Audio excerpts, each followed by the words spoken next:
27 anos depois de um crime dado como um simples desaparecimento, sem muitas conclusões, o irmão da vítima, junto com um grupo de pessoas próximas, decide ir atrás dessas histórias e consegue solucionar o mistério por trás desse aparente desaparecimento com um plot twist digno de filme.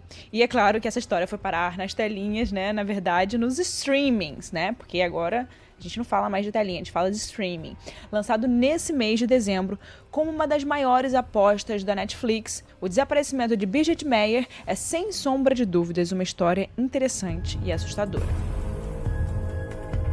E aí, pessoal, tudo bem? Para quem não me conhece, eu sou a Erika Miranda e tô aqui para mais um episódio bizarro e, como vocês amam, surpreendente também, né? Agora, se você é realmente um fã do Casos Reais, um fã que de todos os episódios acompanha tudo, eu preciso dizer que você não pode, sem sombra de dúvidas, perder esse episódio. Mas antes do caso de hoje, vocês já sabem, né? Me segue lá no Instagram, @Erica com K, Mirandas com S no final, e também o @CasosReaisOficial. E antes disso também eu queria falar de uma coisa que o Spotify lançou. Você tem como dar uma nota para os podcasts que você está escutando. Então, se você estiver aqui no Spotify, você consegue dar uma nota de 5 para o Casos Reais, né? Porque é óbvio que vai ser 5. Eu não mereço menos que isso, né? Pelo amor de Deus.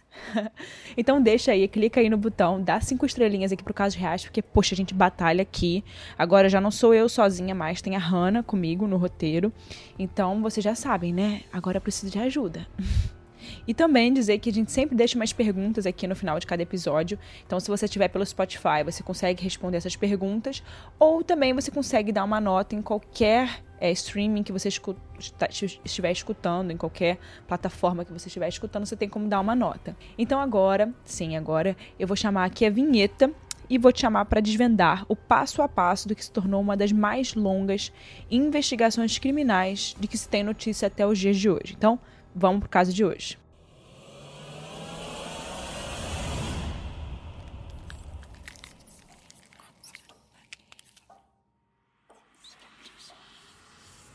O desaparecimento de Bridget Mayer é, sem sombra de dúvidas, um dos casos mais longos que eu já ouvi falar. Mas existem algumas curiosidades sobre isso que eu acho muito importante compartilhar com vocês antes da gente entrar de cabeça no episódio. Uma das coisas que mais atrapalharam a resolução desse caso, sem dúvida, foi a ação da polícia, né? Isso a gente já vê bastante acontecendo aqui, né? Nos casos reais, não é novidade. Na época, o caso foi dado como desaparecimento e isso a gente já sabe. Mas isso só aconteceu porque naquela época a polícia dividia esforços com um outro caso que estava acontecendo ao mesmo tempo do da Bridget. Toda a história se passa no norte da Alemanha, na região de Hamburgo. Naquela época, enquanto os policiais iam em busca de provas ou vestígios que pudessem ajudar na investigação do desaparecimento de Bridget, alguns corpos e pertences foram encontrados na floresta de Gord. E claro que isso não é nenhuma justificativa, mas 2 casos como esses acontecendo ao mesmo tempo dividiria, claro, a atenção da polícia nas investigações. E eu vou falar mais sobre isso no momento certo. Bom, então eu vou começar dando uma contextualizada para vocês, porque, como eu disse, são quase 30 anos de acontecimentos. E, claro, muito mais do que isso se a gente levar em consideração os anos que precederam o crime. E como os outros casos que são longos aqui do Casos Reais, eu quero falar para vocês que o propósito desse episódio é tentar trazer o máximo de informações e de coisas importantes em pouco tempo, né? Normalmente a gente tem 20, 30 minutos no máximo de episódio, em torno de 15, 20. Então, não tem como a gente trazer mais de 30 anos de acontecimentos todos detalhados nesse tempo, né? Então a gente tenta trazer as informações mais importantes. E me desculpa se eu realmente deixar algo de fora, que seja menos importante, porque a gente quer aqui trazer para vocês as coisas mais importantes no mínimo possível de tempo gasto, tá bom? Então, só para poder reforçar isso como propósito aqui do Casos Reais. E eu comentei com vocês agora mesmo que toda essa história se passa no norte da Alemanha, mais precisamente em Hamburgo, e em alguns lugares das redondezas. Para quem não sabe, Hamburgo é uma das cidades mais importantes da Alemanha. Na verdade, ela é a segunda maior cidade da Alemanha e é um dos lugares mais ricos e industriais do país. Hamburgo foi uma das cidades reconstruídas após a Segunda Guerra Mundial e na época do que estava acontecendo com a Bridget, e a gente está falando aqui no final da década de 80, a Alemanha estava passando por muitas transformações políticas e sociais. A queda do Muro de Berlim, um dos eventos mais importantes da história da humanidade, aconteceu na passagem do dia 9 para o dia 10 de novembro de 1989. Esse acontecimento foi o prenúncio da queda da República Democrática Alemã, a Alemanha Oriental, e da reunificação da Alemanha, que foi separada em duas nações desde o final da Segunda Guerra Mundial. O muro foi construído em 1961 para tentar conter a migração de pessoas que se mudaram para Berlim Ocidental e foi construído em um dia. Ele separou as duas porções da cidade de Berlim durante 29 anos e toda a Alemanha sentiu os efeitos tanto da ascensão quanto da queda desse muro. Então, só foi para contextualizar a época que esse caso aconteceu e tudo que estava rolando no lugar, país, naquele momento, né? Então, em agosto de 1989, Birgit Meyer, uma fotógrafa de 41 anos, desaparece de sua casa em Lüneburg, uma cidade próxima a Hamburgo, no norte da Alemanha. O que poderia representar um simples caso de desaparecimento, sem muitas especulações, vai ficando cada vez mais complicado com algumas informações que são acrescentadas nessa história. A Birgit tinha acabado um casamento e essa separação era muito recente. O seu ex-marido se chamava Harold Meyer e ele era um empresário local super conhecido pelos moradores da região. A Birgit e o Harold, como eu disse, estavam enfrentando um processo complicado de divórcio e tinham uma filha adolescente, o que torna tudo um pouco mais complicado, né? Eles se conheceram ainda jovens, se apaixonaram e tiveram uma filha chamada Yasmin. Os pais do Harold, naquela época, influenciaram muito os dois em relação ao casamento, porque isso era um desejo muito forte deles por causa da menina que estava nascendo ao mesmo tempo, né? Então eles queriam que eles casassem. Mas Harold não queria tanto esse casamento. Isso acabou acontecendo muito mais por pressão da família dele. Só que a Birgit, ao contrário do Harold, era super apaixonada por ele e queria muito, de fato, casar com ele, né? E naquela época ela trabalhava em uma das empresas de impressão do Harold. Ele já era um empresário e estava se tornando cada vez mais bem-sucedido nessas empresas de impressão de jornais, revistas e outras mídias impressas que estavam em circulação em Hamburgo, né? E naquela época era o principal meio de comunicação. Mas, de uma forma geral, não são trazidas muitas informações sobre a filha deles, e eu acho que essa foi uma forma que a investigação encontrou para proteger a imagem dela. O fato é que a Birgit era uma mulher adulta, independente financeiramente, que tinha uma profissão, uma filha e um ex-marido. O fim do relacionamento dos dois foi marcado por um casamento desgastado. Eles ficaram juntos por quase 2 anos, morando na mesma casa, sem estarem de fato em um relacionamento, e isso foi mexendo muito com a Birgit, porque ela realmente gostava dele.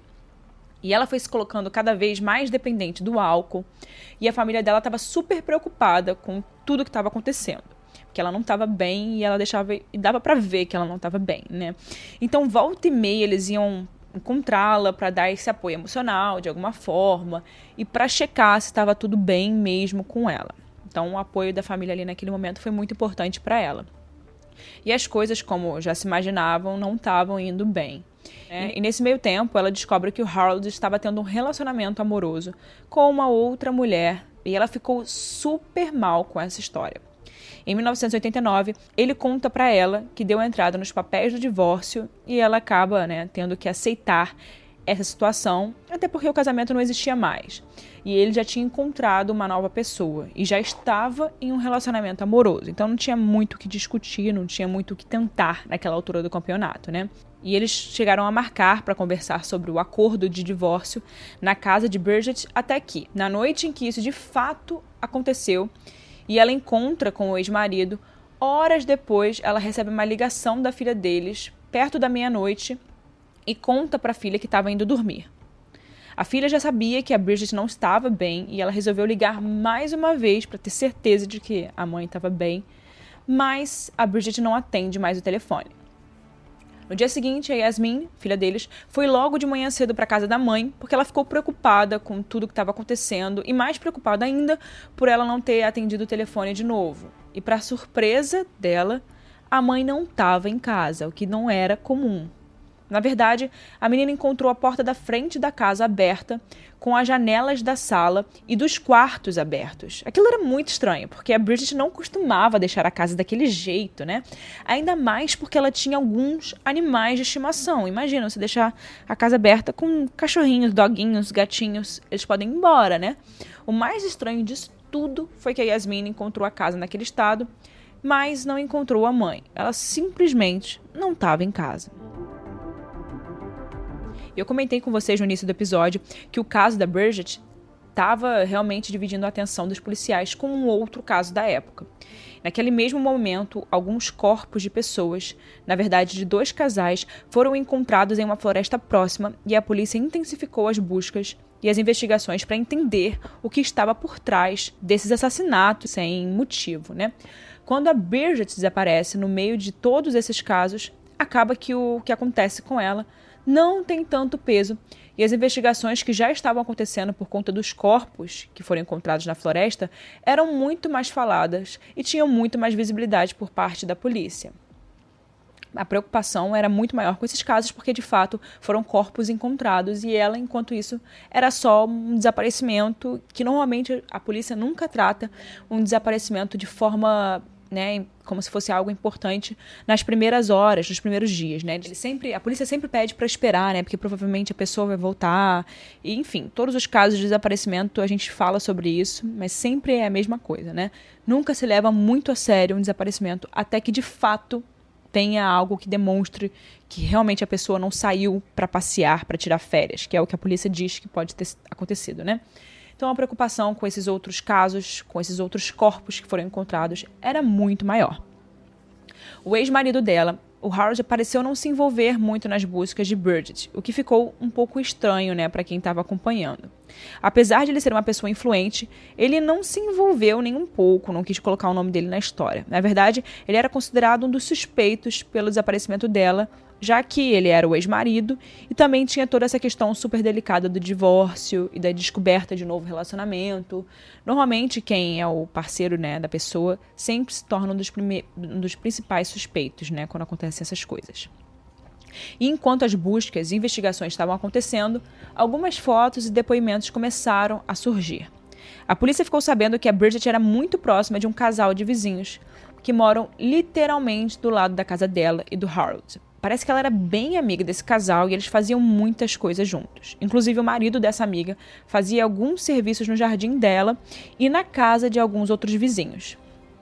E aí vem uma primeira informação super importante. Parecia, tudo que indicava ali, que a Bridget estava flertando com esse homem.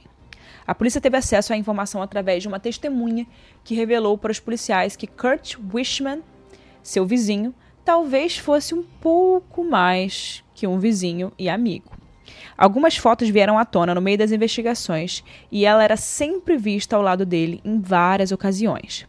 E quando as informações sobre esse possível vínculo, né, além de amizade dos dois vieram à tona, isso acabou dando a entender para a polícia que ela simplesmente poderia ter fugido porque estava muito mal com a separação ou até mesmo pelo possível relacionamento que ela estava tendo ali com o marido da vizinha, o que não chegava a fazer muito sentido, né? Acho que vocês concordam comigo. Mas no caso foi o que ficou subentendido naquela época.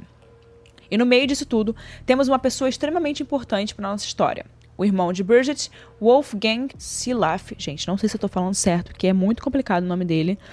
Ele era policial, mas mais do que isso, na época ele trabalhava dentro da polícia como uma espécie de líder da equipe de investigação. E ele era um homem super conhecido, muito influente e extremamente visado. E com isso, é claro que ele tinha também muitos inimigos. Então imagina só, ele presenciando aquilo tudo e vendo que a investigação não chegava a conclusão nenhuma. Além do irmão da Bridget, a mãe dela também se envolveu muito nessa época, inclusive pedindo para o filho ir mais a fundo nas investigações e tentar descobrir o que tinha acontecido. Mas nada foi muito importante para o caso, né? Nada aconteceu de muito importante naquele momento. A polícia, inclusive, foi atrás desse vizinho para tentar descobrir um pouco mais sobre essa relação que eles tinham. Mas ele sempre dava um jeito de confundir a polícia. Ele nunca esteve em casa e sempre que atendia o telefone dizia que estava viajando ou que estava longe. Ou seja, ele estava afastando tudo dele, né? Nesse meio tempo, a polícia percebeu que ele usava muitos carros diferentes, carros até que eram dados como roubados. E essas atitudes, sendo muito suspeitas, não foram suficientes para os investigadores colocarem o vizinho de Bridget como um suspeito ou como procurado, gente. Meu Deus, meu Deus. E naquela época isso ficou muito feio para a polícia, já que ele tinha umas atitudes muito suspeitas mesmo. E meses depois, finalmente, a polícia decide investigar a casa de Kurt. Dentro de casa, eles descobrem a existência de um quarto secreto onde só ele e o seu irmão teriam acesso. Tinha uma chave que abria a porta desse quarto e só eles dois tinham essa chave, né? Ninguém mais. Mesmo ele morando com a esposa, nem ela tinha acesso a essa chave que abria essa porta, né? E quando a polícia entrou nesse quarto, pasmem, eles descobriram muitas coisas bizarras. Para começar, a parede desse quarto era a prova de som e de ruído, o que por si só já era muito esquisito e muito suspeito. Mas além disso, o quarto tinha cama e mais alguns objetos como corda, algema, armas. Tinha também vários espaços que funcionavam meio que como um compartimento secreto, e tudo isso era muito estranho. E por conta disso, a polícia ligou o alerta vermelho e começou a investigar mais a fundo esse cara, esse vizinho. Eles descobriram que o Kurt já havia cometido crimes violentos e sexuais, e que quando era jovem, ele foi condenado a 5 anos e meio de prisão por estuprar e quase matar uma menina de 17 anos. 17 anos! Mas mesmo com tudo isso, o caso foi se estendendo por anos e nada. Absolutamente nada ajudava na busca por informações que ligassem ao desaparecimento de Bridget. Depois de um tempo, a polícia começou a acreditar que o caso tratava de suicídio e que ela realmente, por conta dos acontecimentos que estavam sendo revelados sobre a vida pessoal dela, né, desde o divórcio até o suposto envolvimento com um homem casado, seriam indicativos de que ela estaria em um tipo de quadro depressivo, e isso provavelmente tinha levado a crer que ela havia cometido um suicídio, né? O que para mim não faz sentido, mas era o que estava acontecendo. E quando a polícia entende o caso como inconclusivo, eles pegam todas as informações sobre ela e arquivam. O que deixou o irmão dela muito transtornado com a falta de profissionalismo da polícia. Mesmo ele sendo tão influente dentro da polícia, parecia que quanto mais ele pedia por informações, menos a polícia trazia respostas. Nessa época, o Kurt também estava desaparecido, o que dificultava muito o andamento da investigação e a descoberta de novas informações. Até que um dia, a polícia decide fazer uma nova busca no quintal da casa dele, já que há um tempo atrás tinham encontrado tantas coisas suspeitas, né, naquela casa. Só que, gente, vocês estão preparados para saber o que estava enterrado nesse quintal? Parece absurdo, mas é verdade. Simplesmente a polícia encontrou um carro enterrado no quintal do Kurt. Um carro no quintal. E era um carro esporte vermelho. E ele tinha alugado esse carro. Não era dele. E conforme a polícia foi vasculhando tudo, ela encontrou muitos vestígios de sangue por entre os bancos do carro e algumas outras coisas que ficaram meio difíceis de entender naquele momento. Mas para o nosso desespero, é claro, e para o desespero da família de Bridget, mesmo encontrando todas essas coisas suspeitas, a investigação não foi mais a fundo. E é isso que vocês estão escutando, gente. Nada aconteceu. Até que em 1993, o Kurt é encontrado tentando passar uma barreira policial e é preso por portar armas militares. Isso acaba se juntando a outras condenações que ele foi somando ao longo da vida e, enfim, ele finalmente vai preso. Acaba que, dentro da prisão, ele escreve algumas cartas de despedidas que sequer foram lidas pela polícia e, por fim, o Kurt comete suicídio com um cinto dentro da própria cela. 13 anos depois, em 2006, o irmão de Bridget finalmente se aposenta da polícia e ele começa, por conta própria, a continuar a investigação de forma independente. Ele acaba juntando colegas aposentados que trabalharam com ele naquela época e começam a retomar os arquivos que foram anexados, né, foram guardados, arquivados pela polícia. E dentro desses arquivos, eles encontram um colete à prova de balas que continha uma algema cheia de sangue. E como a gente está falando de 2006 agora, a gente sabe que nessa época já existe a possibilidade de coletar informações através do DNA das pessoas, o que não era possível na época que o crime aconteceu, né? Na época do desaparecimento. Eles entraram em contato com a universidade que coletou as amostras de sangue que foram encontradas no carro do Kurt e com o resultado dos testes, eles encontraram o material genético da Bridget. E por conta disso, acaba que o Wolfgang, o irmão dela, né, e essa equipe de profissionais tivessem um pouco mais de apoio da própria polícia para tentar voltar, né, retomar essa investigação da Bridget. Mesmo que esse apoio fosse muito pequeno e sem comprometimento nenhum por parte da polícia. Nesse mesmo ano, a gente ainda está falando de 2006, a vizinha de Bridget, a viúva do Kurt, morre. E nessa época ela estava casada com um outro homem que morou com ela na casa onde ela havia vivido com Kurt por todos aqueles anos. Depois da morte da vizinha, a casa em que ela morava acabou ficando para o atual marido dela. O Wolfgang tem, né, o irmão da Bridget tem então a ideia de pedir para Harold, o ex-marido de Bridget, comprar a casa e assim eles poderiam investigar a fundo toda e qualquer coisa que estivesse ali dentro. O Harold não concorda com essa ideia e diz que seria muito doloroso comprar aquela casa cheia de memórias ruins e de tanta coisa que aconteceu depois do desaparecimento de Bridget. Mas Wolfgang não desiste da ideia e, seguindo seu instinto, ele vai em busca de um novo dono da casa, o atual companheiro da vizinha de Bridget. Ele explica toda a situação e joga limpo, né? Ele diz que isso ajudaria muito nas buscas por respostas e que talvez encontrasse informações muito importantes sobre o Kurt dentro daquela casa. O vizinho comenta que o quarto secreto não só existe, como também acabou sendo o depósito de todos os pertences do Kurt, que tudo ainda estava lá dentro daquele quarto, intacto, desde que o Kurt tinha se suicidado. Ele deu carta branca para que eles pudessem entrar e investigassem da forma que quisessem tudo que estava ali. E aí, depois de tantos anos, eles finalmente têm acesso a todas aquelas informações sobre quem de fato era Kurt Wishman. Eles descobrem que Kurt nasceu um pouco depois da Segunda Guerra Mundial, provavelmente no dia 8 de julho de 1949, em uma cidade da Alemanha, onde as pessoas tinham uma situação de vida muito precária, principalmente depois da guerra. Ele cresceu em algumas moradias temporárias para as famílias de baixa renda e tinha uma mãe indiferente em relação a ele, além do seu pai ser super violento. O Kurt acabou então sendo adotado por uma família, a família Wishman, que já era dona dessa propriedade onde ele morava.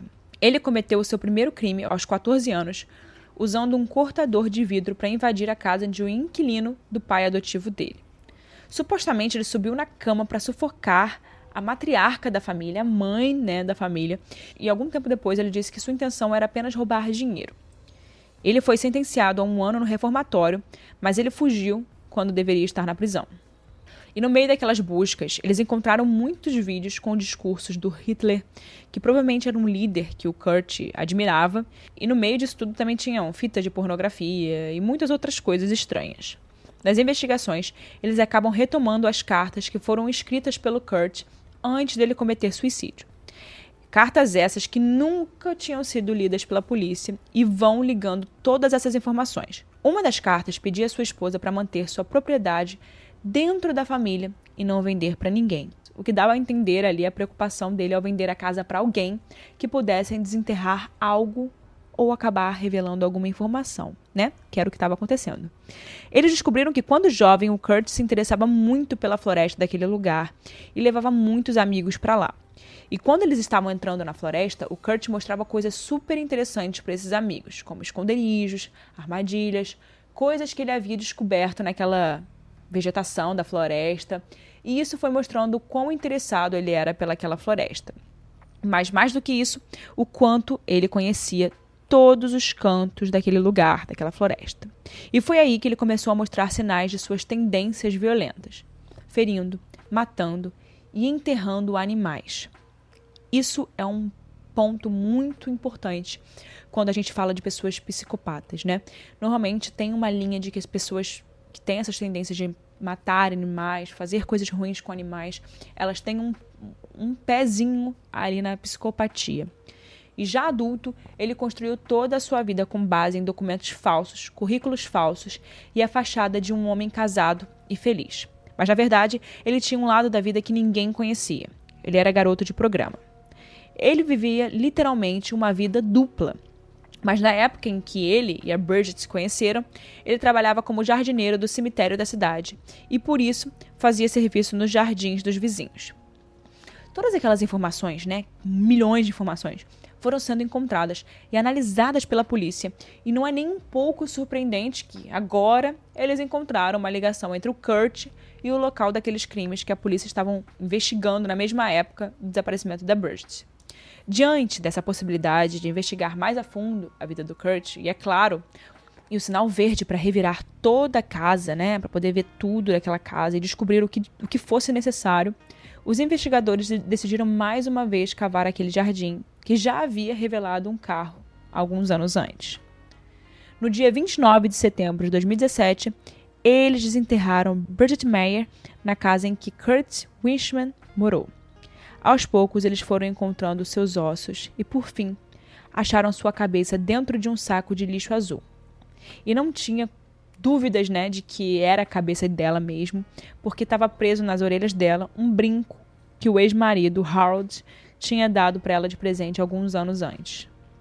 E quando a cabeça de Bridget foi analisada pelos policiais, eles encontraram um buraco na sua testa que teria sido causado por um tiro. O irmão do Kurt também volta a ser mencionado nessa época como um possível cúmplice na execução desses crimes, que estavam ali todos escondidos naquela casa. E toda essa investigação rendeu muito, muito, muito para todas aquelas pessoas que estavam envolvidas. Os investigadores levaram cerca de 400 objetos encontrados no jardim da casa, dentro de carteiras, sapatos, bolsas, roupas de diferentes pessoas que Kurt supostamente tinha prejudicado ao longo dos anos e guardado como lembrança. E é isso mesmo, gente. Ele enterrava os pertences dessas pessoas no próprio jardim da casa dele. E por causa disso, a unidade que estava envolvida com aqueles casos antigos que foram arquivados começaram a finalmente investigar a sua vida e os prováveis crimes que passou anos cometendo contra aquelas pessoas. Não há como dizer exatamente o que aconteceu com a Bridget em suas horas ou dias finais. A gente não sabe como Kurt entrou na casa dela, se estava sozinho ou se estava acompanhado e como esse crime aconteceu. Mas é certo que Wishman foi o responsável por seu desaparecimento e morte. No dia 20 de novembro de 2017, o corpo de Bridget Maier foi sepultado e o seu caso foi finalmente solucionado. E abrindo parênteses aqui para aqueles corpos que foram encontrados na floresta, fica a pergunta, será que tinha algum envolvimento? Será que o Kurt tinha, de fato, alguma coisa relacionada com esses corpos que foram encontrados lá na floresta? Bom, até hoje não se sabe muito, não se tem nenhuma informação que consiga dizer que ele tinha algum envolvimento com esses corpos que foram encontrados, mas a principal pessoa, a principal pessoa que poderia revelar algumas coisas não está mais em vida. O Kurt faleceu, se suicidou. Então, muitas coisas a gente não vai ter resposta, acho que nunca, Eu tentei procurar, eu e a Hannah, a roteirista aqui do Casos Reais, tentamos procurar qualquer outra coisa que pudesse falar mais sobre esses corpos que foram encontrados, mas não encontramos nada que relacionasse ao Kurt, Nenhuma evidência. A última notícia que se tem desse caso é de 2019. E no jardim do Kurt foram mais de 400 itens de pessoas encontrados. E dentre desses itens tinham muitos sapatos de mulheres. Muitos sapatos de mulheres. Eu vou colocar para vocês no OnlyFans algumas fotos dos itens que foram encontrados. O link do OnlyFans está aqui na descrição. Então, se vocês quiserem ver qualquer foto desse caso, qualquer fotos para poder ter uma noção do que aconteceu naquela época, vai estar lá no OnlyFans. Então era isso, foram encontradas muitas coisas de muitas pessoas naquela casa, naquele jardim. Então pode ser que tenha a ver com alguns outros casos que ninguém se sabe. Mas essa é a informação que eu tenho, gente, só que foram encontrados diversos itens.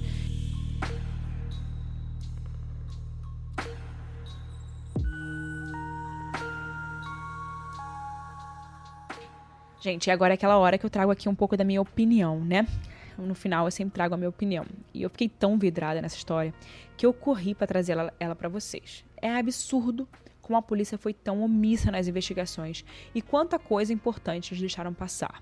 Se não fosse o irmão de Bridget em tomar as rédeas desse caso, a gente jamais teria descoberto o que aconteceu e provavelmente muitos outros casos cometidos pelo Kurt continuariam sem respostas. É bizarro, né? Como depois de tantos anos, se alguém da família não tivesse se mexido, nada disso teria acontecido, né? Nenhuma solução para o que aconteceu com ela teria sido, né? Teria ficado evidente. É muito triste tudo o que aconteceu. E depois de tantos anos, a família ficar tantos anos sem respostas deve ser muito angustiante. Gente, eu não consigo imaginar. Vocês conseguem imaginar? Eu não consigo. Mas agora eu quero saber o que vocês acham disso. Conta pra mim lá no nosso Instagram, @casosreaisoficial. Me manda um direct. Eu quero muito saber o que vocês acharam desse caso. Comentem comigo, conversem comigo sobre esse caso. E já passo aqui para avisar que esse roteiro foi feito pela Hannah Ramos, em parceria com o Podcast Lab. E é claro, semana que vem a gente tá aí com mais um episódio para vocês, mais um mistério. Esse foi solucionado, graças a Deus. E eu te vejo na próxima quarta com mais um caso. Beijo, gente!